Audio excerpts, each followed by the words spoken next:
అదంతా ఏంటండి? అదంతా ఊహ, అదంతా మనుషుల యొక్క ఆలోచనలు. దేవుని దగ్గరకు వస్తే ఏమొస్తుంది అని అంటే మనిషి మనసు మారుతుంది. తర్వాత ఈ మనసు మారిన వ్యక్తులు అయిన మనం పరలోక రాజ్యం వెళ్తాం. చూడండి, ఇక్కడ 12వ వచనంలో ఉన్న విషయాన్ని మనం చదువు. మనుషుల సహాయం వ్యర్థం. ఈ యొక్క దావీదు ఏమని గమనించాడు అని అంటే మనుషుల సహాయం వ్యర్థమని గమనించాడు. మనుషుల సహాయం అది వ్యర్థము. శత్రువులు జయించటను నాకు సహాయం చెయ్యము, దయచేయము. ఒకవేళ శత్రువులను జయించడానికి ఎవరి సహాయం కావాలి? మనుషుల సహాయం సరిపోతుందా అని అంటే దేని బిడ్డలారా, శత్రువులు జయించడానికి మనుషుల సహాయం సరిపోదంట దావీదుకి. అతను గమనించిన గమనిక మనందరితో మాట్లాడుతూ ఉన్నాడు. శత్రువు అన్నది చాలా రకాలుగా ఉంటుంది. దేని బిడ్డలారా, భూమి మీద ఉన్న ప్రతి పరిస్థితి కూడా అది శత్రువుగానే భావించినట్లుగా మనం చూస్తాం. క్లిష్టమైన పరిస్థితికి మనం కానీ గురవుతే అది పెద్ద శత్రువుగా మనం చూస్తూ ఉంటాం. అలాంటి శత్రువులన్నీ కూడా దావీదు అంటున్నాడు, మనుషుల సహాయం వల్ల అవి నేను తీసుకోలేను. మనుషుల సహాయం వ్యర్థము. నీ సహాయము నాకు అవసరం. దేవుని స్తోత్రం. దేని బిడ్డలారా, మనుషులు సహాయం చేస్తే అది తక్కువగానే ఉంటుంది. అదే దేవుడే మనకు సహాయం చేశాడు అనుకోండి, అది సంతృప్తిగా ఉంటుంది. ఎలా ఉంటుందండి? తృప్తిగా ఉంటుంది. దేవునికి మహిమ కలుగును. నా దేవుని బిడ్డలారా, మనకి ఈరోజు ప్రభు నీతో నాతో మనతో మాట్లాడుతున్న మాట, మనుషులు సహాయం కొరకు ఎదురు చూసేవారు బైబిల్లో ఎంతోమంది ఉన్నారు. అలాగే దేవుని సహాయం కొరకు కూడా ఎదురు చూసేవారు కూడా చాలామంది బైబిల్లో ఉన్నారు. చూడండి, ఎప్పుడైతే మనుషుల సహాయాన్ని దేవుని సహాయాన్ని కోరేవారు కూడా బైబిల్లో ఉన్నారో, ఈరోజు మనం కూడా అట్లాగే భూమి మీద ఉన్నాం. దేవుని బిడ్డలారా, మనుషుల సహాయం కోరేవారు భూమి మీద ఉన్నారు. దేవుని సహాయాన్ని కూడా కోరేవారు భూమి మీద ఉన్నారు. రెండు రకాలైన వారు భూమి మీద ఉన్నారు. అయితే ఎవరి సహాయం మనకు కావాలని దావీదు ఆశిస్తూ ఉన్నాడు. ఈ దావీదు ఎవరు? మనిషా దేవదూత అంటే మనుషుడే. దేని బిడ్డలారా, వాళ్ళ తండ్రి పేరు యెషై. ఇతను పెద్ద రాజు దగ్గర పనిచేసే వ్యక్తి. వాళ్ళ తండ్రి అన్నదమ్ములతో పాటు తండ్రి కూడా, కొడుకులతో పాటు తండ్రి కూడా ఒక రాజు దగ్గర పనిచేస్తూ ఉన్నారు. ఆ రాజు పేరు సౌలు. దేని బిడ్డలారా, ఇలాగా పనిచేస్తున్న వేళ ఒక రోజు రానే వచ్చింది. ఫిలిష్తీయుడైన గొల్యాతు, ఇశ్రాయేలులారా మీలో ఎవరైనా నన్ను జయించగలరా అని కేకలేస్తూ సవాలు చేస్తూ ఉన్నాడు. ఎప్పుడైతే సవాల్ చేస్తూ ఉన్నాడో, కేకలేస్తూ ఉన్నాడో, జయించగలరా అని, దేని బిడ్డలారా, ఇంతలో అడవిలో నుంచి గొర్రెలు వేరొకరికి అప్పగించి అడవిలో నుంచి దావీదు వచ్చాడు. అన్నా, ఎవరన్నా కేకలేస్తున్నారు? మన కేక అలా ఉండదు కదా, మన మాట తీరు అలా ఉండదు కదా, ఎవరి కేక అన్నది అని అంటే మన శత్రుడైన ఫిలిష్తీయుడి యొక్క కేకలు వినబడతా ఉన్నాయి. ఆడు మనల్ని జయించడానికి ఎదురు చూస్తూ ఉన్నాడు, మనల్ని చంపడానికి చూస్తూ ఉన్నాడు. తమ్ముడు ఎలా అంటే, అన్నా నేను వెళ్తాను అని చంపేస్తానని. నువ్వు ఎంత ఉన్నావో లేదో కానీ నువ్వు చంపేయడం ఏంట్రా? నీకు విద్య తెలీదు, ప్రామాణ్యత తెలీదు, ఏమీ తెలీదు, నువ్వు ఎలా చంపేస్తావు? తండ్రి దగ్గరికి తీసుకెళ్ళాడు. తండ్రితో మాట్లాడుతున్నా, నాన్న నువ్వు నాకు అప్పగించిన గొర్రెల్లో ఒక గొర్రెని సింహం తీసుకెళ్ళిపోతే దాన్ని నేను 2 చేతులు పెట్టి దాని నోరుని చీల్చేశాను నాన్న, చంపి మరలా మందలోకి ఆ గొర్రెని చేర్చాను, దయచేసి నన్ను నమ్ము, ఈ పని నాకు అప్పగించు. దేవుడికి మహిమ కలుగుతుంది. ఈ పని నాకు అప్పగించు, నేను చేస్తాను నాన్న. దేవుని బిడ్డలారా, ఎప్పుడైతే ఆ పనిని దావీదుకు అప్పగించారో సౌలు సహాయం తీసుకొని ఎప్పుడైతే దావీదు బరిలోకి దిగాడో, దేని బిడ్డలారా, కత్తితోని తన హోండాతనం ఉపయోగించి గొలియాతు చాలా హొడావడిగా వచ్చేస్తూ ఉన్నాడు. చాలా హోడావడిగా, చాలా ఎత్తుగలిగిన వాడు, బలమైన వాడు, చాలా చాలా కండ్ల తిరిగిన వ్యక్తి, యుద్ధములో ఆడిదేరిన వ్యక్తి, యుద్ధముల గురించి అన్ని మెలకులు కూడా తెలిసిన వ్యక్తి ఈ గొలియాతు. యుద్ధం గురించి చిన్నది కూడా తెలియలేని వ్యక్తి దావీదై ఉన్నాడు.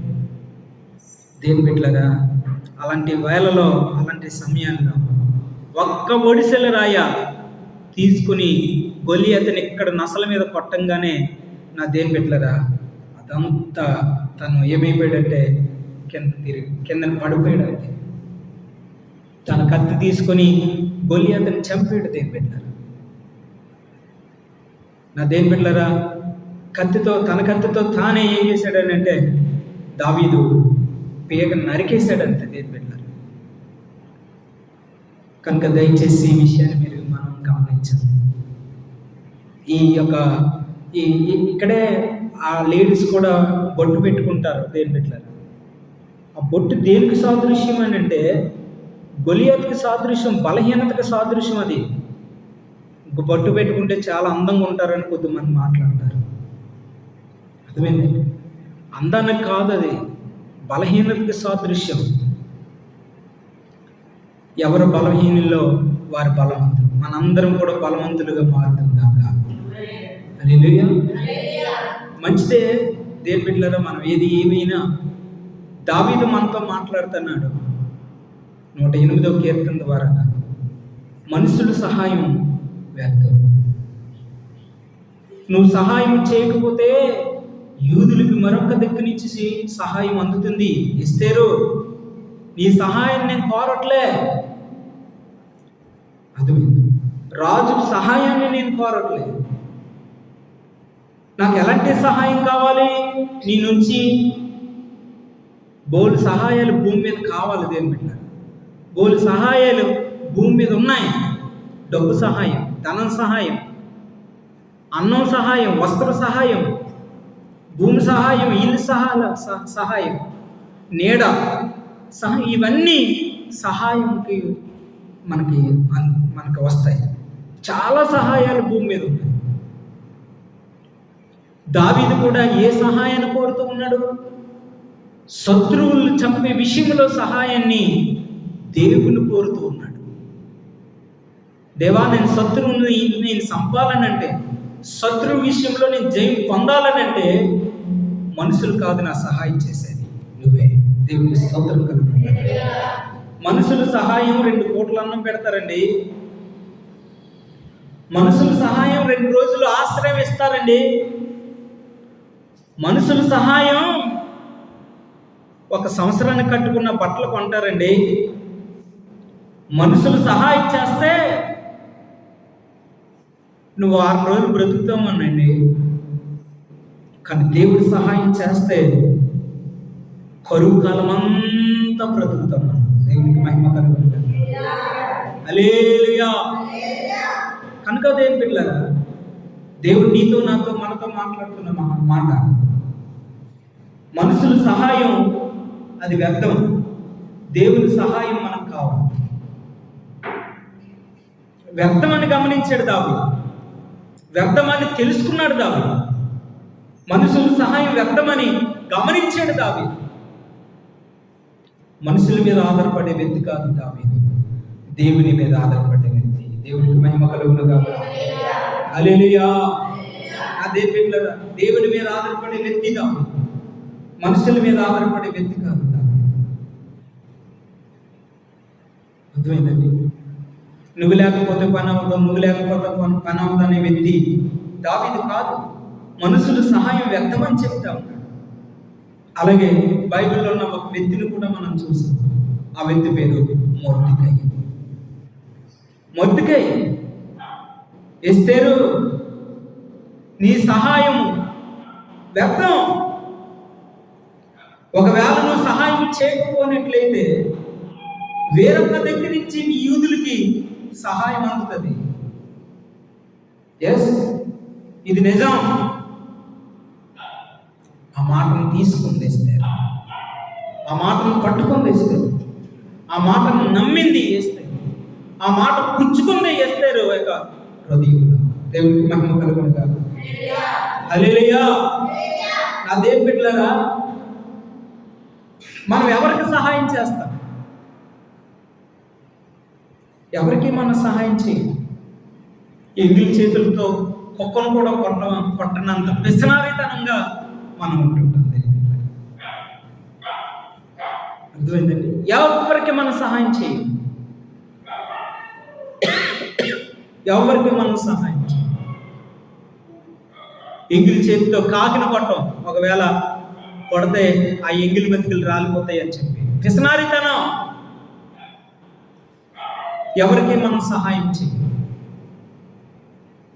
దేని బిడ్డలారా, ఎవరికి సహాయం చేయలేని భక్తి ఎందుకండి? ఎవరికి ₹1 ఇవ్వలేని భక్తి ఎందుకండి? ఎవరికే సహాయం చేయలేని జీవితం ఎందుకండి? పిసనారితనం ఎందుకండి? దేని బిడ్డలారా, నా కొడుకు, నా కూతురు, నా పిల్లలు, నా భర్త, నా భార్య, నేను, నా కుటుంబం, పిసనారితనం ఉంటుంది కొద్దిమందికి. తినాలి, తిరగాలి, ఆడాలి, పాడాలి, ఇలా ఎన్నో విధాలుగా నేనే బాగుండాలి, పిసనారితనం ఇదంతా. దేని బిడ్డలారా, ఎవరికి నువ్వు సహాయం చేస్తావు? ఎవరికి సహాయం చేస్తావు? ఎవరికి సహాయం చేయాలని బైబిల్ సెలవిస్తుంది? ఎలాంటి సహాయం కావాలి నీ నుంచి బైబిల్ కోరుకుంటుంది? దేని బిడ్డలారా, నీ సహాయం దిక్కులేని పిల్లల్ని, విధవంతురాలని ఆదరించే వారిగా ఉండాలి. ఇదే నిజమైన భక్తి అని బైబిల్ సెలవిస్తూ ఉంది.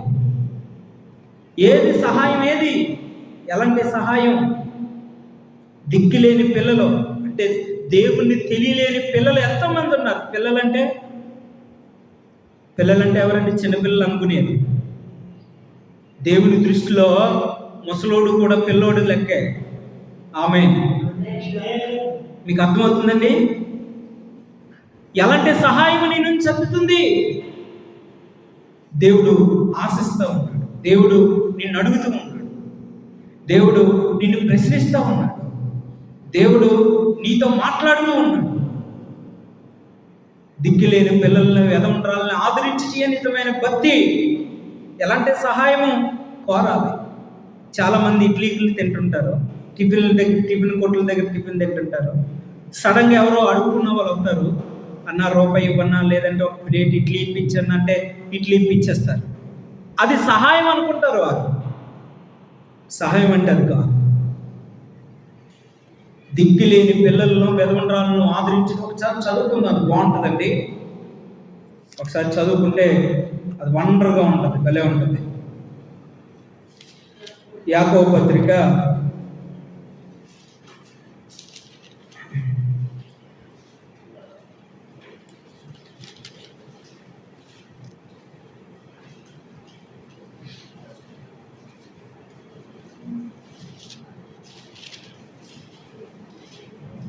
1వ అధ్యాయం 27వ వాక్యం. తండ్రి అయిన దేవుని ఎదుట పవిత్రమును నిష్కలంకమైన భక్తి ఏదనగా దిక్కులేని పిల్లలను, విధవంతురాలను వారి ఇబ్బందులలో పరామర్శించుటయు, ఇహలోక మాన్యులను తనకు అంటకుండా తాను కాపాడుకున్నటియే. అర్థమైందండి? తను కాపాడుకున్నటియనే. మీకు అర్థమవుతుందండి? ఏది సహాయం? ఇబ్బందుల్లో ఎవరిని, ఇరుకుల్లో ఎవరిని? విధవంతురాలను, దిక్కులేని పిల్లలను ఆదరించమంటున్నాడు. వాళ్ళకి సహాయం అందాలంటే అలాంటి వాళ్ళకి సహాయం చేయాలి. ఎవరు? విధవంతురాలు ఎవరు? చూడండి, దేని పెట్టారు.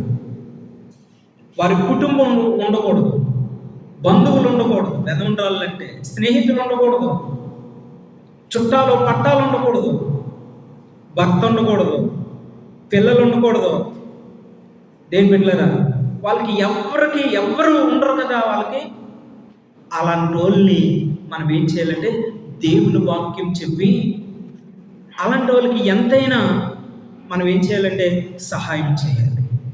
అది దేవుని చిత్తానుసారమైన పని. మనం జనవరి 1కి ఏం చేస్తామండి? వెదనరాళ్ళు అని చెప్పి, తర్వాత తండ్రి లేని వాళ్ళు చెప్పి, తల్లి లేని వాళ్ళు అని చెప్పి మనం బట్టలు ఇస్తూ ఉంటుంటాం. అది భక్తి అనుకుంటాం. మనం బట్టలు ఇవ్వడం భక్తి అనుకుంటాం అండి. అర్థమైందండి? బట్టలు ఇవ్వడం భక్తి అని అనుకుంటాం మనం. బట్టలు ఇవ్వడం సహాయం అని అనుకుంటాం మనం. దేవుని బిడ్డలారా, దయచేసి మనం ఎలాంటి సహాయము అందజేస్తా ఉన్నాం. దిక్కులేని పిల్లలంటే ఎవరండి? దేవుడే దిక్కు అని తెలియలేని వాళ్ళకి మనం సహాయం చేయాలి. దేవుడంటే తెలియదు చూడండి. వాళ్ళకి దేవుని గురించి చెప్పి దేవుడే దిక్కని వాళ్ళకి తెలియపరిచి దేవుని సువార్త చెప్పి అలాంటి వారిని దేవుని వైపు తిప్పాలి. అది సహాయం అంటే. ఇప్పుడు చెప్పాను కదండి వెదనరాళ్ళ గురించి. అలాంటి వాళ్ళకి యేసుక్రీస్తు గురించి చెప్పి వాళ్ళకి మన సహాయం వాళ్ళకి అందించాలి. దేవుని వాక్యం చెప్పి అది సహాయం అంటే. మనం ఏం చేస్తామండి? మనం చాలా ఫీల్ అయిపోతూ ఉంటుంటాం. అడుక్కున్న వాళ్ళు మన దగ్గరికి వచ్చి తోడు బియ్యం వేయమ్మంటే సాల్ట్ బియ్యం వేసేసి లేదా గుప్పుడు బియ్యం వేసేసి మనం చాలా భక్తి ఫీల్ అయిపోతూ ఉంటాం. నేను ఈరోజు గొప్ప కార్యం చేసేసాను అనుకుంటాం. అర్థమైందండి? ఏదో నెలకు ఒకసారో లేకపోతే సంవత్సరానికి ఒకసారో ఏమండి మనం భోజనాలు పెట్టుకుంటాం కదండి. ఏదో ఒక కూరగాయో, ఒక ఉల్లిపాయో, ఒక పచ్చిమిరకాయో కోసేసి నేను చాలా పని చేసేసాను ఫీల్ అయిపోతాం. అదే బిడ్డలారా, ఏది సహాయం అంటే? ఏంటండి సహాయం అంటే? దావీదు మాట్లాడేది ఆవే కాదు. దావీదు మాట్లాడేది ఆవే కాదు. మొర్దెకై మాట్లాడేది ఆవే కాదు. మరి ఏ మార్గం, ఏ విషయం కొరకు మాట్లాడుతున్నారు వారు? ఏ సహాయం కొరకు మాట్లాడుతున్నారు?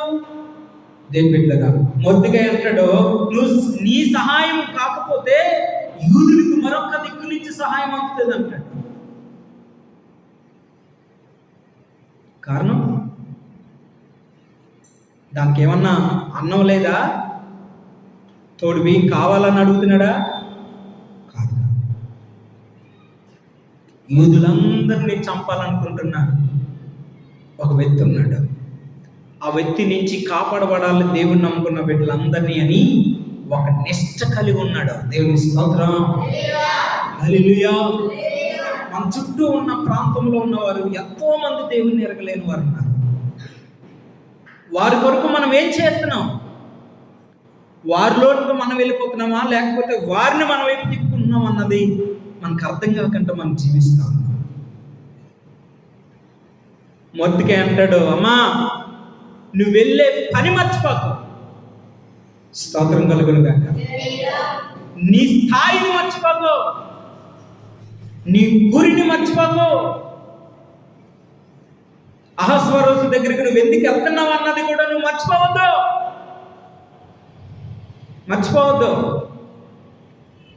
నువ్వు చేసే పని తరతరాలు చెప్పుకోవాలి. నువ్వు చచ్చిపోవచ్చు, కానీ నువ్వు చేసే పని చచ్చిపోకూడదు. దేవుని స్తోత్రం, హల్లెలూయా. yes, నువ్వు చనిపోతే పర్వాలేదు, చచ్చిపో, కానీ నీ పని చచ్చిపోకూడదు. నువ్వు చేసే పని బ్రతుకుండాలి. ఆమేన్, హల్లెలూయా. నువ్వు ఎందుకు వెళ్తున్నావు అన్న దృష్టిలో పెట్టుకో. నీ తల్లి లేదో తండ్రి లేడో, నిన్ను నేను పెంచాను, నిన్ను నేను పాలిచ్చి పెంచాను, నా రొమ్ము మీద పడుకోబెట్టుకున్నాను నిన్ను. ఆ ఆకలితో ఉండి నా చేతి ముద్ద నీకు పెట్టాను. కారణం ఏంటంటే ఒక రోజు రానే వస్తుంది, నాకు సహాయం చేసే, దేవుని ప్రజలకు సహాయం చేసే ఒక రోజు వస్తుంది. దాని కొరకు నువ్వు వేచి ఉండాలి. దేవుని స్తోత్రం. హల్లెలూయా. నువ్వు గుడ్లో ఉన్నదానివి, ఇంతవరకు ఇంత చేశాను నేను నా కోసం కాదు, నాకు తలగడ పెడతావని కాదు, నా కాడి మోస్తావని కాదు, నా పాడికి నిప్పెడతావని కాదు. నిన్ను పెంచింది దేవుని చిత్తం మీద ఉంది. దేవుని ప్రజలు కాపాడడానికి, దేవుని ప్రజలు రక్షించడానికి, దేవుని ప్రజలు నడిపించడానికి, దేవుని ప్రజలతో మాట్లాడడానికి, దేవుడి సహాయముకు నువ్వే కావాలమో ఒక రోజు వస్తుంది. ఎస్తేరు పెంచాడు, ఆ మాటలన్నీ నెమరవేర్చాడు, చెప్పాడు. నా దేవుని బిడ్డ రానే వచ్చింది. తను చెప్పిన మాటలన్నీ మర్చిపోయింది. ఎస్తేరున్న రాజభవనం దగ్గరికి వస్తే మాట్లాడలే. రాజా, అమ్మా, రాణి, ఎవరో నిన్ను పిలుస్తున్నారు, రమ్మంటున్నారు. రాను. రాకూడదని అహస్వరస నియమ నిబంధనలు దాటకూడదు. ఒకవేళ దాటేనా నన్ను కూడా రాని అని చూడ్డు. అంత కుయుక్తి కలిగిన వ్యక్తి, అంత కృష్ణుడు, అంత క్రూరుడు, అంత దుర్మార్గుడు ఆ రాజు. చంపేస్తాడు. రాణి అని కూడా చూడ్డు. వస్తీకి బదులుగా నన్ను రాణి చేసుకున్నాడు కనుక నేను మరొక రాణిని నేను నా రాజుకి ఇవ్వాలనుకోవట్లేదు. జ్ఞానం ఉండాలనుకున్నాను, మొద్దుకని వెళ్ళిపోమను.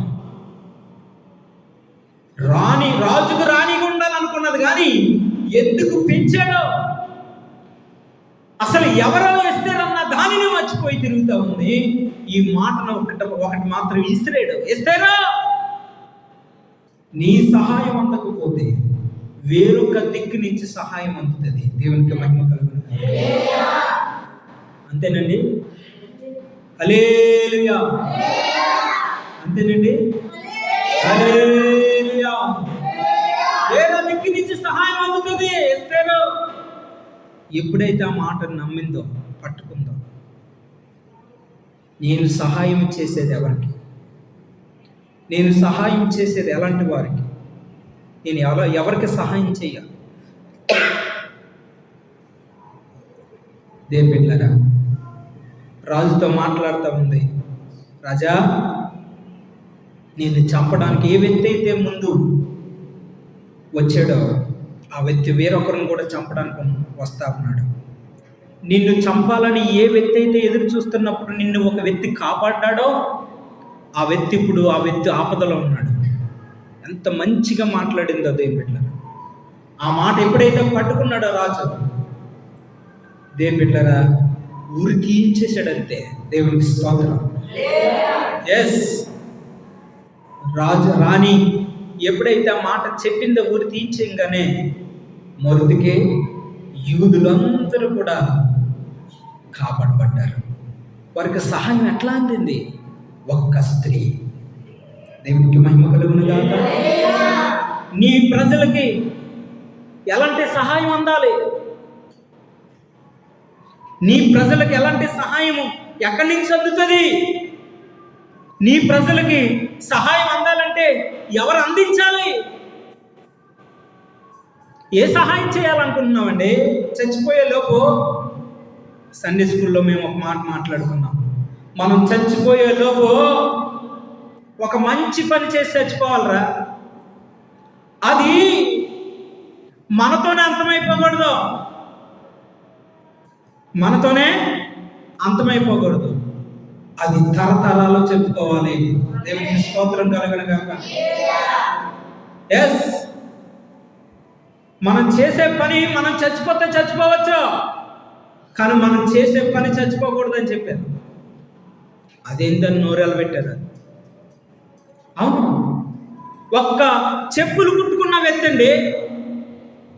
ఎవరో చెప్పులు కుట్టుకున్న వ్యక్తి మన కంట్రీ కాదు, మన గ్రామం కాదు, మన మనిషి కాదు, మన రక్తం కాదు అసలు అది. చెప్పులు కుట్టుకున్న వ్యక్తితో దేవుడు మాట్లాడాడు. దేవుని బిడ్డలారా, భారతదేశం వచ్చాడు, దేవుని సువార్త చెప్పాడు, వీళ్ళకి ఏది అవసరం అని గమనించాడు, మనకి ఏది అవసరమో అది ఇచ్చాడు.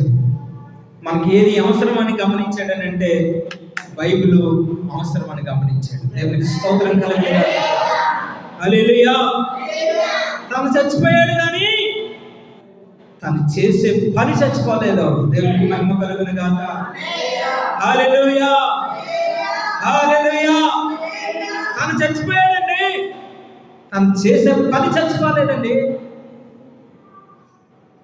విలియం కేర్ చనిపోయి కొన్ని 100 సంవత్సరాలు అవుతుంది కానీ అప్పటి నుంచి తను చేసే పని బ్రతుకుతూనే ఉంది. ఆమేన్. అనేక మందిని ఇది బతికిస్తూనే ఉంది. Praise the Lord. Hallelujah, hallelujah. ఎక్కడో నలుమూలలో ఉన్న ప్రాంతంలోనూ కూడా ఈ బైబిల్ వెళ్తా ఉంది, బ్రతికిస్తూ ఉంది. దేవునికి స్తోత్రం. ఎంత విశేషమైందండి. తను చచ్చిపోయాడండి, తను చేసే పని చచ్చిపోలేదు. ఈరోజు ఎస్తేరు మొర్దెకై చచ్చిపోయారు కానీ వారు చేసే పనులు మనం జ్ఞాపకం చేసుకుంటున్నాం. Praise the lord. వారు చేసే సహాయాన్ని మనం జ్ఞాపకం చేసుకుంటున్నామండి. ఎస్, వాళ్ళు చేసే సహాయాన్ని మనం జ్ఞాపకం చేసుకుంటాం. దేవుని బిడ్డలారా, 2 ఎకరాల భూమి అమ్మేసి నేను సేవకు వచ్చే అవసరం నాకు లేదు. సేవకు వచ్చి ఈ మందిరం ఇక్కడ కట్టాలన్న అవసరం కూడా నాకు లేదు. దేవుని గురించి లోతైన విషయాలు తెలుసుకోవాలి అని చెప్పి కొన్ని 10 సంవత్సరాల వరకు బైబిల్ స్టడీ చేయాలన్న అవసరం కూడా నాకు లేదు. ఎందుకంటే 2 ఎకరాల భూమి, ఎడ్లు, బండి, మేకలు, గొర్రెలు, గేదెలు, ఆవులు ఏంటంటే ఇవన్నీ పోటీ ఆస్తి. అమ్మ, నాన్న, అక్కలు, వాళ్ళ పిల్లలు, మామయ్యలు, కుటుంబం పెద్దదండి. మాదే కుటుంబం. ఇప్పటికీ కూడా అంత పెద్ద కుటుంబాన్ని వారి అన్ని పనులన్నీ పక్కన పెట్టి, సమస్తాన్ని విడిచిపెట్టి దేవుని పనిలోకి రావాలన్న విషయం నాకు ఎందుకండి అసలు. నేను ఒకే ఒక నిర్ణయంతో వచ్చాను. నేను చనిపోయే లోపు నేను చేసే పని, నేను ఏదైతే దేవుని కొరకు చేస్తానో, నేను చచ్చిపోవచ్చు కానీ నా పని నేను ప్రజలు మెచ్చుకోవాలి. ఆ పని చచ్చిపోకూడదు. దేవుని స్తోత్రం కలుగును గాక. దేవుని కొరకు నేను చేసే పని చచ్చిపోకూడదు. ఇదొక్క నిర్ణయంతో నేను వచ్చాను. దేవుడు నాకు దేవుడు సహాయం చేస్తూ వస్తా ఉన్నారు. నా గోలుని, నా దర్శనాన్ని మర్చిపోవచ్చు కానీ దేవుడైతే మర్చిపోవడం. దేవుని స్తోత్రం. మారదయా నీ ప్రేమ, మార్పు రాదయా నీ ప్రేమలో, మారదయా నీ ప్రేమ, మార్పు రాదయా నీ ప్రేమలో. ఇన్ని మారినా మారని ప్రేమ,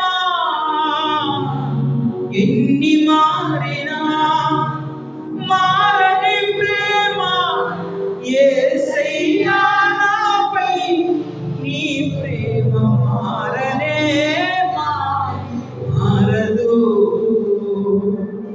మారదయ్యా నీ ప్రేమ, మార్పు రాదయా నీ ప్రేమలో,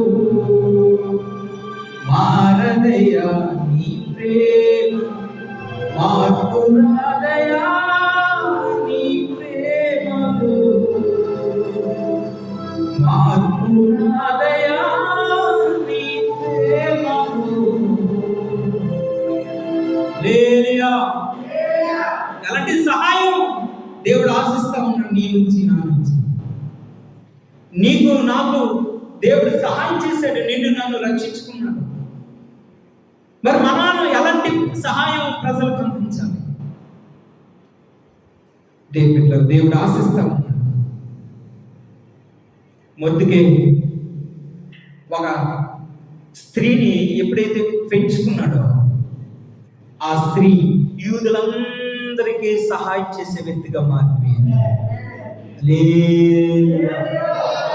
భూమి మీదకి వచ్చిన నువ్వు పిండంగా రూపం మునిపే దేవుని కన్నులు నిన్ను చూసాయి. దేవునికి ఉపయోగపడే వ్యక్తిగా నువ్వు నేను ఉండాలని ప్రభు చెప్తాను. నువ్వు నేను నరకంలోకి వెళ్ళిపోతున్న ప్రజల్ని కాపాడే పని, సహాయము నువ్వు నేను చెయ్యాలి. చెయ్యాలండి. ఎంతో మంది నరకానికి వెళ్ళిపోతున్నారు. మొన్నే గాలి వాన ఇంచుమించు 30 మంది అంటండి గాల్లో పెట్టలు ఎగిరిపోతాయి చూడండి, కాకులు గ్రద్దలు ఎగిరితాయి గాల్లో, అలా ఎగిరిపోయారంటండి గాల్లో. కిందను పడంగానే ఏ పాటు ఇరిగి చచ్చిపోయారంతే 30 మంది. ఒక గాలికి ఎగిరిపోయారు విమానంలాగా పైకి. వాళ్ళు ఎప్పుడైతే డైరెక్ట్ కిందన పడ్డారు పాటు చెల్లా చెదిరిగిపోయారు. ఎలా ఉన్నాయి రోజులు? నీ సహాయం దేవుడికి కావాలి. నీ సహాయం ప్రజలు కోరుకుంటున్నారు. నీ సహాయం నువ్వు ఎక్కడైతే ఉన్నావో అక్కడ ఉన్న ప్రజలకు అవసరం. ఎంతో మంది మూఢనమ్మకమైన భక్తి చేస్తూ ఉన్నారు. ఎదురు సూర్య నమస్కారాలు, మంచి చెడ్డ రోజులు, అమావాస పుణ్యం, చెడుపులు, పోములు, దేవుళ్ళ తాగుడు, సిగరెట్, బీడి, ఖైదీలు, వ్యభిచారం, జారత్వం, దొంగతనం, ఇవన్నీ మన చుట్టూ జరుగుతూ ఉన్నాయి. మన సహాయం ఏ విధంగా చేద్దామండి? మన సహాయం అలాంటి వాళ్ళకి ఒక 10,000 ఇచ్చుకుంటూ వెళ్ళిపోయి నువ్వు తాగొద్దురా, తిరగొద్దురా, మానే, నీ పనులు మానే అంటే అవుతుందండి? కష్టం. డబ్బు సహాయం చేస్తే అవుతుందా? కష్టం. అది అవదు. మరి ఏ సహాయం చేయాలి? నా దేవుడిట్లగా దేవుడు మాట చెప్పి, యేసయ్య మాట ఎప్పుడైతే నువ్వు నేను చెప్పామో ఆ మాటే వారిని మారు మనసులోకి నడిపిస్తుంది. దేని బిడ్డలరా, సాధు సుందర్ సింగ్ అనే వ్యక్తి ఇంచుమించు చాలా ప్రాంతాలకు తిరిగి సువార్త ప్రకటిస్తూ ఉన్నాడు. ఒకరోజు అడవిలో నుంచి మంచు గడ్డల్లో నుంచి వెళ్ళిపోతా ఉన్నాడు చీకట్లో. ఇంక వెళ్ళలేక అలిసిపోయి ఒక చిన్న గుడారం వేసే ఇల్లు ఉంటే ఆ ఇంట్లోకి వెళ్ళిపోయాడు. ఆ గుడారంలోకి వెళ్ళిపోయాడు ఆ పందిల్లోకి. ఎప్పుడైతే వెళ్ళాడో దేవుళ్ళ కిందన పడేసేసి శుభ్రంగా కొట్టేశారు. శుభ్రంగా కొట్టి కత్తి తన గొంతుకు మీద పెట్టారు. ఎప్పుడైతే కత్తి తన గొంతుకు మీద పెట్టారో ఒక మాట మాట్లాడుతూ ఉన్నాడు సాధు సుందర్ సింగ్. దేవుడికి సహోదరుడా, దేవుడు నిన్ను దీవించునుగాక అన్నాడు. స్తోత్రం కలుగునుగా. కొట్టేమో తిట్టేమో శుభ్రంగా రక్తాన్ని నీ కళ్ళ చూపించాం. రక్తం నీ కళ్ళు చూపించినా కూడా, గొంతు దగ్గర కత్తి పెట్టినా కూడా సహోదరుడా అన్నావే. ఆ మాట మమ్మల్ని పట్టుకుందని వాళ్ళందరూ మార్పు పొందారు. దేవునికి మహిమ కలుగునుగా. హల్లెలూయా. నా దేవుని బిడ్డలారా, నువ్వెవరికి సహాయం చేస్తున్నావు? ఎలాంటి సహాయాన్ని అందిస్తా ఉన్నావు ప్రజలకి? ప్రభు కోరుకుంటా ఉన్నాడు. దావీదు అంటా ఉన్నాడు, మనుషులు సహాయం వ్యర్థం. నువ్వు ధన సహాయం చేస్తే అది వ్యర్థమే, డబ్బు సహాయం చేస్తే అది వ్యర్థమే. నా చుట్టాలే కదా, నా పట్టాలే కదా అని అక్కడికి వెళ్ళి పని సహాయం చేస్తే అది వ్యర్థం. అది వ్యర్థం అంటున్నాడండి దావీదు. మరి ఎలాంటి సహాయం చేయాలి? దిక్కులేని పిల్లలకి, వెదమరాళ్ళకి ఏమండి మనం ఏం చేయాలంటే వాక్య పరిచర్య అందించడమే నిజమైన భక్తి. దిక్కులేని పిల్లలు, దేవుడు తెలియకుండా ఎంతో మంది ఉన్నారండి. ఏ సహాయం చేస్తున్నాము? ఏ సహాయం కొరకు నువ్వు నేను చూస్తున్నాను. దేని బిడ్డలారా, ఒకరోజు రానే వచ్చింది, ఆ గ్రామంలో మొత్తం కరువు వచ్చేసింది. మొత్తం గ్రామమే కరువు వచ్చేసింది. తన పిల్లడు వారమ్మ అడవిలోకి వెళ్ళిపోయి పుల్లలు ఏరుకుంటున్నారు.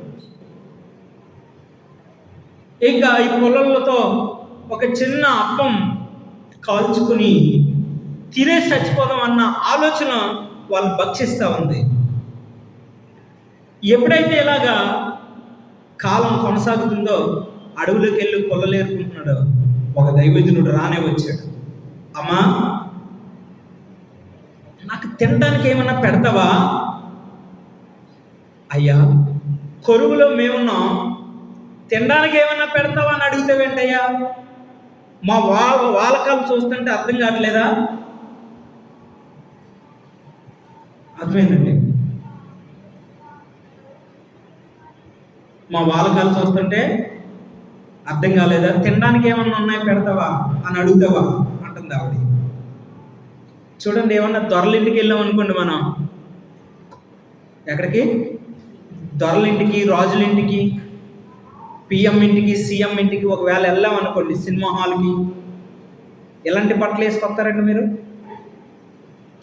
బంగారం, ఓ పువ్వులు, ఓ గాజులు బంగారం, నడుముకు వడ్డారం బంగారం, ఇక్కడ ఏంటంటే పాపిడి పిల్ల బంగారం, ఇవన్నీ బంగారాలు ఎత్తుకొని నడుచుకుంటూ వెళ్తాం కదండి. మనం ఇక్కడ పేదవాళ్ళలోకి వచ్చాం. కారణం సేవకులకి ఇవ్వబడుతుందని చెప్పి. అర్థమైందండి. ఆవిడ కూడా అలాగే అంటుంది. దైవజనుని చూసి, అయ్యా, మా వాలకాలు చూస్తుంటే మీకు అడగాలనిపిస్తుందా అంటుంది. సేవకుల దగ్గరికి వచ్చేసరికి మాత్రం అప్పుల కోసం చెప్తాం. అర్థమైంది. లేనిపోని కూడా చెప్తాం సేవకుల దగ్గరికి వచ్చి. నా దగ్గర అలాంటి వాళ్ళు లేరులేండి, అలా చెప్పేవారు జెన్యూన్ పర్సనల్ ఉన్నారు. అందుబట్టి దేవునికి స్తోత్రం. ఏసన్న గారి దగ్గరికి వచ్చిందంట ఒక ఆవిడ. ఏసన్న గారు, ఓ ఏసన్న గారు, ఒకరికి నేను 50 రూపాయలు చొప్పున, 150 రూపాయలు, 150 రూపాయలు చొప్పున 500 రూపాయలు ఇచ్చానయ్యా. వారు వెళ్ళిపోయారు, ఎవరో మనకు తెలీదు.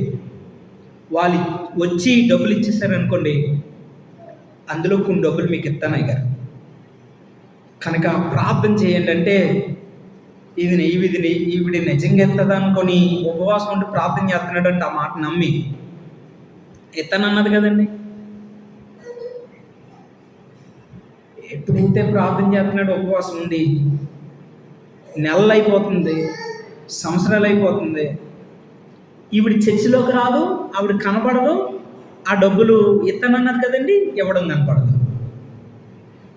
ఒకరోజు ఇంకా తట్టుకోలేక, దేని బిడ్డలారా, ఇతనే కొద్ది రోజులు ఉపవాసం ఉండి, కొద్ది రోజులు అంటే ఏం కాదు, ఒక 6 రోజులు ఉపవాసం ఉన్నారంట, వారం అంతా ఉపవాసం ఉన్నాడట. ఇంక రాలేదు కదా, సంవత్సరాలు అయిపోతుంది కదా, ఇంటికి వెళ్ళాడట. ఇంటికి వెళ్ళి, అమ్మా, 14 రోజులు పలానా మాట అన్నావు కదా, మరి ఆ డబ్బులు ఇచ్చారో లేదో చెప్పలేదు, ఆ వ్యక్తి ఉన్నాదో లేదో చెప్పలేదు, అమ్మా మరి ఏది అవునో కాదో చెప్పలేదమ్మా, నేను ఉపవాసం ఉండి ప్రార్థన చేస్తున్నానంటే, ఆవిడ ఏమందో తెలుసండి, ఆ డబ్బులు ఇచ్చేసిందండి, ఖర్చు కూడా అయిపోయిందండి. అమ్మా, నేరపోయి నేను ఉపవాసం ఉన్నాను కదమ్మా, అయ్యో క్షమించండి పాటగారని నవ్వుతూ సిగ్గుపడుతూ, ఏమండి ఈ కొంగు ఉంటుంది కదండి, కొంగుని ఇలాగ అనుకుంటూ సిగ్గుపడుతుందంట. నీ సిగ్గు సిమడా, నన్ను బాధ పెట్టడానిక నువ్వని మనసులో అనుకొని ఏమిటి సేవ చేసే దైవజనుడు యేసన్న గారు. ఇలాంటి మనుషులు ఎంతోమంది ఉన్నారండి. సహాయం చేస్తామని చెప్పి అర్థమైందండి, సహాయం చేస్తామని చెప్పి ఎంతోమంది చేతులు ఎత్తేసేవారు ఉన్నారు. అయితే ఏ సహాయం నువ్వు చెయ్యాలి? బైబిల్ చెప్తుంది చేయమని. ఏ సహాయం చేయమని చెప్తుంది? చరిత్రలో నువ్వే సహాయం చేసినా మర్చిపోతారు ప్రజలు. Praise the lord. చరిత్రలో ఏ సహాయం చేయి, ఎలాంటి సహాయం చేయి మర్చిపోతారు ప్రజలు. కానీ వాక్యం అనేది నువ్వు చెప్పి, దేవుని వాక్యం, యేసయ్య వాక్యం చెప్పి, యేసయ్య నీ కోసం పరలోకాన్ని విడిచి భూమి మీదకి వచ్చాడమ్మా, కన్న మరియమ్మక గర్భాన్ని ధరించడమ్మా, పరిశుద్ధాత్మ ద్వారా ధరించాడు, పాపం చేసి పుట్టలేదమ్మా, ఆయన పరిశుద్ధుడు, ఆయన జన్మలో పరిశుద్ధత ఉంది, ఆ నడవడికలో పరిశుద్ధత ఉంది. ఆ పరిశుద్ధత నీ ఇవ్వగలడమ్మా, రా దేవుని సన్నిధికి అని నువ్వు 2 మాటలు చెప్పి, ఏ దేవుళ్ళో కూడా లేదమ్మా అంత పరిశుద్ధత, ఏ దేవుళ్ళోనూ కూడా లేదమ్మా అంత పవర్, పరిశుద్ధత. నువ్వు రా అని చెప్పి తీసుకొస్తే ఆ వ్యక్తి నిన్నెన్నడూ మర్చిపోడు. నువ్వు చేసేది, నువ్వు చచ్చిపోవచ్చు, నువ్వు ఆ కార్యం చేసి చచ్చిపోవచ్చు, నువ్వు ఆ పని చేసి చచ్చిపోవచ్చు, నువ్వు మర్చిపోవచ్చు లేదంటే, కానీ నువ్వు ఆ వ్యక్తిని పట్టుకునే విధానం మాత్రం ఆ వ్యక్తి జీవితాంతం కూడా బ్రతుకుంటుంది. దేవుని స్తోత్రం. నువ్వు చచ్చిపోవచ్చు, కానీ భూమి మీద నువ్వు చేసే పని బ్రతుకుండాలని ఈరోజు దేవుడు నీతో సూటిగా మాట్లాడతాడు. వెతుకు, వెతుకు. నువ్వు చేసే పని బ్రతుకుండాలంటే ఏంటి, ఏం చేయాలని ప్రభున్నాడు. నువ్వు చేసే ప్రతి పని, నువ్వు చేసే పని బ్రతుకుండాలి. అదేంటి ఉండడం అంటే ఏంటయ్యా? బ్రతుకుంటుందా పని? ఎస్. కనబడుతుందా పని? ఎస్. విలియం కేరీ ఎక్కడ? బైబిల్ ఎక్కడ ఉందండి? విలియం కేరీ ఏ కంట్రీ అతనా? మన చేతిలో బైబిల్ ఉండడం ఏంటండి? విలియం కేరీ టాకింగ్ ఏ టాకింగ్, ఏ లాంగ్వేజ్? మన చేతిలో ఉన్న లాంగ్వేజ్ ఏంటండి? మనకి ఏది కావాలో అది ఇచ్చేసాడు విలియం కేరీ. దేవుని స్తోత్రం. అతను చచ్చిపోయాడు, తను చేసే పని బతుకుంది. హల్లెలూయా. చాలా పనులు ఉన్నాయి భూమి మీద, ఏ పని ఎంచుకోయినా బ్రతకవచ్చు భూమి మీద. ఇప్పుడు చాలా ఈజీ పని చేయడం. అప్పుడు రాత్రులు పగలో చేస్తే 10 రూపాయలు కూడా ఇవ్వడం కష్టం. కానీ ఇప్పుడు 2 గంట చేస్తే 5,000 రూపాయలు అందుకోవచ్చు. అంత ఈజీ అయిపోయిందండి, చాలా ఈజీ అయిపోయింది పని చేసే విధానం. నా దేవుని బిడ్డలారా, నెలంతా కష్టపడితే 30,000 జీతం అందుకునే వారమే ఉన్నాము. ఇలాంటి పనులను కూడా దేవునికి సహాయం చేసే వ్యక్తులుగా మనం లేకపోతే దేవుడు నిన్ను ఏ విధంగా ఎంచుతాడు? దేవుని బిడ్డలారా, ఎప్పుడైతే నా వాళ్ళకాలు చూసావా బాబు, నన్ను అడిగితేవా కరువు కాలంలో అని ఎప్పుడైతే అంటుందో సునేమి మీరాలు, ఆ వ్యక్తితో అంటున్నాడు, అమ్మా నాకు అప్పం ఇవ్వు, నేను తింటాను. ఎప్పుడైతే ఇచ్చిందో, స్తోత్రం, ఆ కాలంలో ఆ కరువు కాలం అంతా అయిపోయే వరకు వారింటి వారు పోషింపబడ్డారట. ఆవిడ చచ్చిపోయింది, ఆవిడ చేసే పని చచ్చిపోలేదు. దేవుని స్తోత్రం. Praise the lord. ఈరోజు నువ్వు నేను ఎలాంటి పనులకి, ఎలాంటి సహాయం కోరుతావు, ఎలాంటి సహాయం మనకి ముందుకు వస్తా ఉన్నావు? అర్థమైందండి? దేవుని బిడ్డలారా, పగడాల ప్రవీణ్ గారి గురించి మనం చాలా విషయాలు వింటా ఉన్నాం చాలా రోజుల నుంచి. అతను ఫస్ట్ నుంచి నాలెడ్జ్ కలిగిన వ్యక్తి, మంచి జ్ఞానం కలిగిన వ్యక్తి.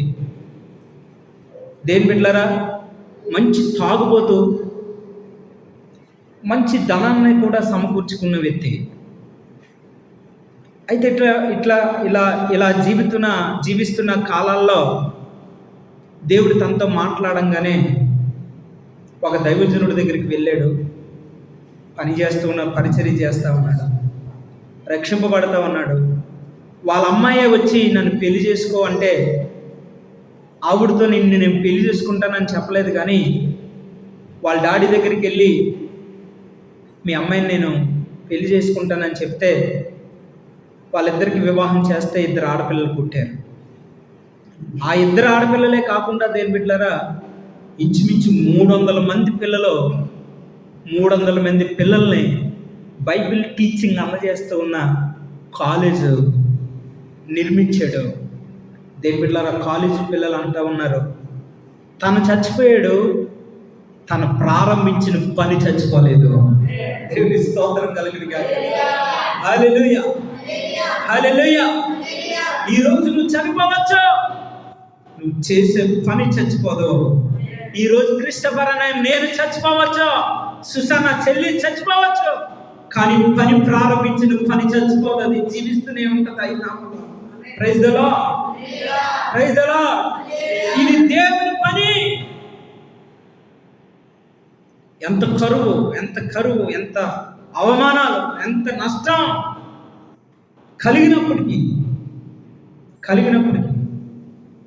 దేని బిడ్డలారా, మేము ప్రారంభించే పని అది మామూలు పని కాదు, అది దైవికమైన పని. ప్రైజ్ ది లార్డ్, హల్లెలూయా. ఇది దైవికమైన పని, ఇది దైవికమైన సహాయం.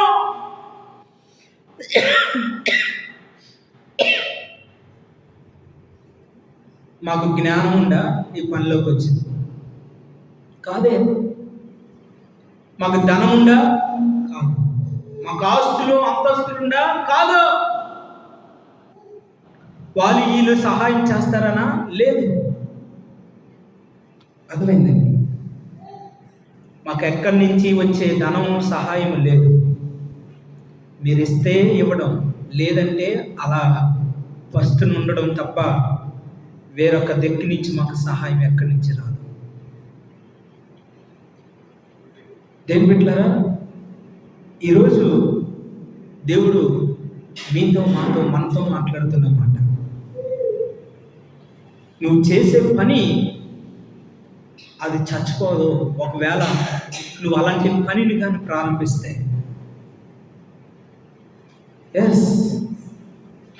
నువ్వు చేసే పని ఆత్మ సంబంధమైన సహాయం అయితే అది చచ్చిపోతుంది.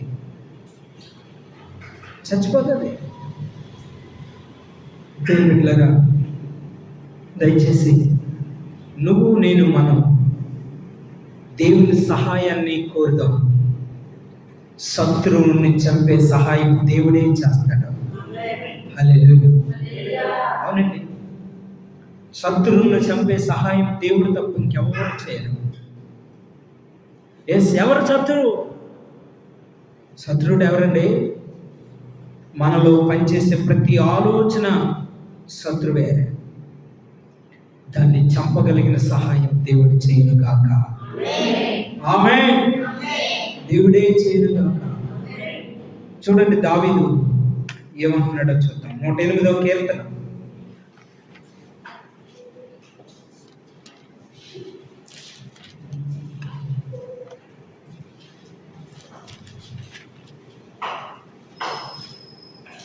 మనుషుల సహాయం వ్యర్థం, శత్రువులు జయించుటకు నువ్వు నాకు సహాయం దయచేయము. ఆమేన్. ఏం చేయమంటున్నాడు? శత్రువులు జయించుటకు నువ్వు మాకు సహాయం దయచేయము. సహాయం చేయమంటున్నాడండి దావీదు. ఏ సహాయం? శత్రువులను చంపే సహాయం. దేని బిడ్డలారా, ఎవరు శత్రువు? యేసు కోసం నువ్వు చెప్పకుండా నోరు తెరవలేదు కదా, అదే శత్రువు.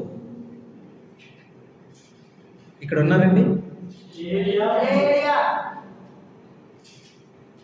నువ్వు నోరు తెరవకుండా ఉన్నావే, నువ్వు ఏ స్థలంలో ఉన్నావో ఆ స్థలంలో ఉండి నోరు తెరవకుండా ఉన్నావే, యేసయ్య కోసం చెప్పాలని లేదు. అర్థమైందా? ఆ నోరు మూసేసిదే శత్రువు. దాన్ని చంపడానికి దేవుని సహాయం అడుగు. సహాయం దేవుడు చేస్తాడో ఆ ప్రజలందరినీ ప్రభువులో పట్టుకోగలరు. దేవునికి మహిమ కలుగును గాక. దేవునికి మహిమ కలుగును గాక. ఎక్కడ చూసినా దేవుని RSS దేవుని గురించి యేసయ్య కోసం చెప్పడానికి రోజులు లేవు. మరి ఎలా చెప్పాలయ్యా? అమ్మా, మా గృహం దగ్గరికి రా. సహోదరుడా, సహోదరి, మా గృహం దగ్గరికి రండి. మీ ఆరోగ్యాలు బాగాలేదు కదా, ప్రార్థన చేస్తాం. ప్రార్థన చేసేటప్పుడు నాకు వాక్యం చెప్పడం రాదు, మా పాస్టర్ గారు ఉన్నారు, ఒక్క 2 నిమిషాలు వాక్యం వింటారు, భలే ఉంటుంది అని చెప్పి దేని బిడ్డలుగా మమ్మల్ని పిలిపించుకొని ఒక 2 నిమిషాలు ఆ వ్యక్తులతో మాట్లాడిపిస్తే వాళ్ళు నిరీక్షిస్తారు, ఆలోచన చేసే వ్యక్తులు అవుతారు. అప్పుడు వారిని అందరినీ ఒక్కొక్కళ్ళు పట్టుకోవడానికి దేవుడు సహాయం చేస్తాడు. ఆ ఆత్మలన్నీ నీ పేరు కిందకే వస్తాయి. దేవుని స్తోత్రం. ఆత్మలన్నీ ఎవరి పేరు మీదకి? ఎవరి పేరు మీదకండి? నీ పేరు మీదకే. సునేమిరా పేరు మీదకి అంతటికే ఆ యొక్క బంధువులు, స్నేహితులు, గ్రామస్తులు అందరూ వచ్చారు. దేవుళ్ళరా, మొర్దెకై యొక్క, ఎస్తేరు యొక్క ఇద్దరి కిందకి ఆ యూదులందరూ వచ్చారు రక్షింపబడ్డారు. ఈరోజు నీ కిందకి ఎంతమంది రావాలనుకుంటున్నావు? ఎంతమందికి సహాయం చేయాలనుకుంటున్నావు? చేతి సహాయం చేస్తే వ్యర్థం. నోటు మాట సహాయం చేయి. క్రీస్తు కొరకు చెప్పు, వారు తప్పనిసరిగా మారు మనసులోకి వస్తారు. హల్లెలూయా. చివరిగా ఒక మాట మనం చెప్పుకొని ముగించుకుందాం. దేవుని 108వ కీర్తన 1వ వాక్యాన్ని చదువుకుందాం. దేవా, నా హృదయం నిబ్బరంగా నున్నది, నేను పాడుచు స్తుతిగానం చేసేదను, నా ఆత్మ పాడుచు గానం చేయను.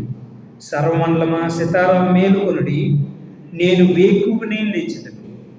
అన్యజనుల మధ్య నీకు కృతజ్ఞతాస్తుతులు చెల్లించదను, ప్రజల్లో నిన్ను కీర్తించదను. చూసారా, ప్రజల్లో ఏం చేస్తాడు ఆయన? కీర్తిస్తాడు.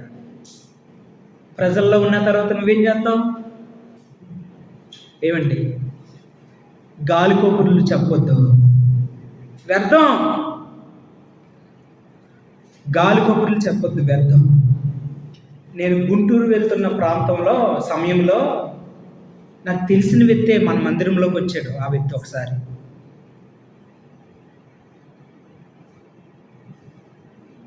వచ్చి నా పక్కన కూర్చున్నాడు. నేను రైల్వే స్టేషన్లో ఉంటే,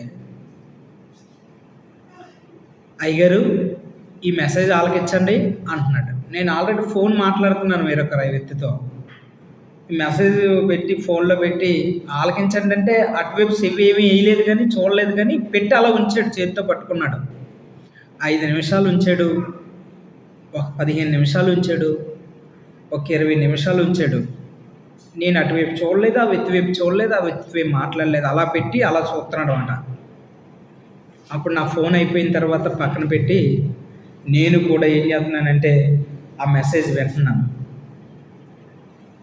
అతను ఎవరనంటే క్రీస్తుకు విరోధమాట. ఆ వ్యక్తి ఎవరు అనంటే, దేని బిడ్డలారా, నేనే క్రీస్తుని అని చెప్పుకున్న వ్యక్తి బెన్హరన్ అని. ఆ వ్యక్తి నేనే క్రీస్తుని అని చెప్పుకున్న వ్యక్తి, నేనే పరలోకపు దూతని అని చెప్పుకున్న వ్యక్తి అని నేను చూస్తున్నాను. ఆ మాటలన్నీ దగ్గర ఉన్నాయి. గమనించాను. ఆ వ్యక్తి ఏమన్నాడు తెలుసండి? మ్యాటర్ అంతా అయిపోయిన తర్వాత, ఒక్కసారైనా అతనితో మాట్లాడండి, ఫోన్ చేస్తాను, మాట్లాడండి, నెంబర్ ఇస్తాను, చాలా విషయాలు చెప్పాడు. నేనేం మాట్లాడలేదు. తప్పించుకోవడం ఎలాగో నాకు తెలుసు కనుక ఆ వ్యక్తి నుంచి తప్పించుకున్నాను అంతే. స్తోత్రం. ఈ విషయం మీకు ఎందుకు చెప్తున్నాను? ప్రజల మధ్యలో ఉన్నటప్పుడు దేవుని బిడ్డలారా, నా దగ్గర ఉన్నటప్పుడు ఆ వ్యక్తి కోణంలో ఉంటూ నడిపించేయడానికి ఆ వ్యక్తి ఎంత బుస్సేసాడో నన్ను. అర్థమైందా? నన్ను తప్పించడానికి ఎన్ని మార్గాలు వెతికాడో, ఎంత టైం వెచ్చించాడో. అర్థమైందా? క్రీస్తు గురించి ప్రజల్లో ఉన్నప్పుడు క్రీస్తు గురించి నేను పాడతానని చెప్పిన దావీదు వలె మన ముందు కాక. ఆమేన్. దావీదు వలె మన వివేకం కలిగి పని చేద్దుము గాక. ఆమేన్. ప్రజలకు అలాంటి సహాయం మనం చేయాలి. దేవుని బిడ్డలారా, మర్చిపోరు. నువ్వు మర్చిపోవచ్చు, నువ్వు లేకపోవచ్చు, కానీ ప్రజలు మాత్రం మర్చిపోరు. నువ్వు చేసే ప్రతి కార్యము, ప్రతి సహాయం అది జీవిస్తూనే ఉండును గాక. హల్లెలూయా. నువ్వు చనిపోవచ్చు, కానీ నువ్వు వదిలే ప్రతి మాట జీవముతో ఉండును గాక. హల్లెలూయా. హల్లెలూయా. ఏ సంఘాలు చనిపోయారో చాలా సంవత్సరాలు అవుతుంది. 2012లో చనిపోయారు, 2013 కానీ చనిపోయారు. అయినా చనిపోయిన తర్వాత నుంచి ఇప్పటి వరకు యేసన్న గారు పాటలో ఆయన ఆరాధన, ఆయన చేసే బోధ అది చచ్చిపోలేదండి. చచ్చిపోలేదు, బ్రతికిందని అనేక మందిని బ్రతికిస్తూనే ఉంది. ఒక పని తలపూసాడంటే గుడారాల పండగని ఇంచుమించు 25 లక్షల మందితో కూటం పెట్టి తర్వాత చనిపోయాడు. 25 లక్షల మందితో కూటం పెట్టి గుడారాల పండగ పెట్టి చూసి చనిపోయాడు తర్వాత. కానీ ఇప్పుడు అదే కంటిన్యూ అవుతుంది. 25 లక్షల కంటే ఎక్కువ మంది వచ్చి ప్రభువుని ఆరాధిస్తూ ఉన్నారు. దేవునికి మహిమ కలుగును గాక. ఆయన ప్రారంభించి చచ్చిపోయాడు ఆయన, కానీ ఆయన పని మాత్రం చచ్చిపోలేదు. దేవుడు నాతో మాట్లాడాడు, కుమారుడా, నువ్వు దిగులు చెందొద్దు, నువ్వు భయపడద్దు. నువ్వు తలపోసే పని పిరికైన పని కాదు. నువ్వు ప్రారంభించిన పని మహాశక్తి కలిగిన పని. అది ఎవరికి అప్పగించలేని పని నీకు ఈ స్థలంలో నీకు అప్పగించాను. క్లిష్టమైన పరిస్థితులు నిన్ను కింద మీద పడగొట్టినా నువ్వు తలపోసిన పని, ఒకవేళ నువ్వు చచ్చిపోయినా కూడా ఆ పని బ్రతికినే ఉంటుంది. దేవుని నువ్వు ఏమంటారు, అది ఆసామాసా పని కాదు, నువ్వు తలపోసే పని. దాని అర్థం ఎంతోమంది దైవజనులు ఉన్నారు, వాళ్ళ సహాయం తెల్లాల నుంచి వస్తుంది, వాళ్ళ సహాయం వేరే దగ్గర నుంచి చాలా సహాయం అందుతుంది వాళ్ళకి. కొద్దిమంది పిల్లల ద్వారా పోషించబడతారు, కొద్దిమంది ద్వారా వేరే దగ్గర నుంచి పోషించబడతారో, కానీ ఏ దిక్కు నుంచి సహాయం రాలేని వ్యక్తి నువ్వు. నేను నిన్ను నమ్ముతున్నాను, నువ్వు నన్ను నమ్మిన, నిన్ను నమ్మి నీకు అప్పగించిన పని మామూలు పని కాదు. దాన్ని గట్టిగా పట్టుకున్నాడు. నువ్వు జయించేవాడిగా ఉంటే నీ నోట్లో నుంచి వచ్చిన మాట, నువ్వు ప్రారంభించిన పని అది బ్రతుకుతుంది.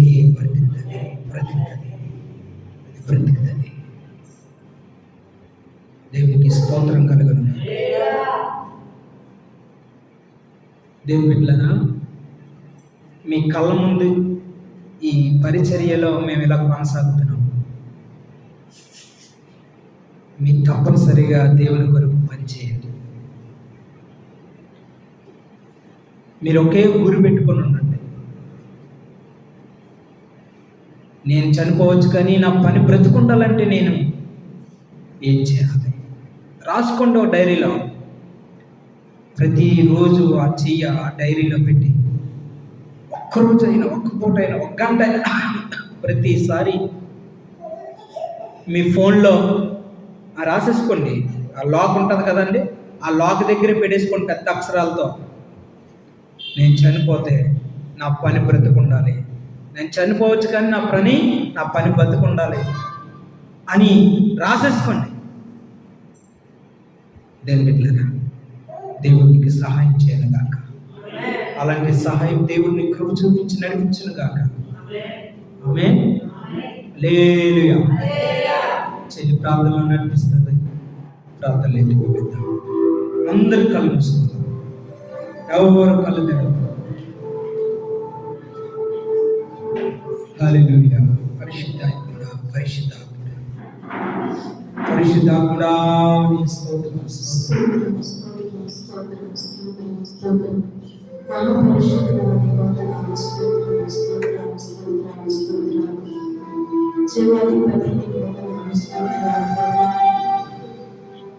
ఈ పొద్దున్న మాతో మాట్లాడి నడిపించడానికి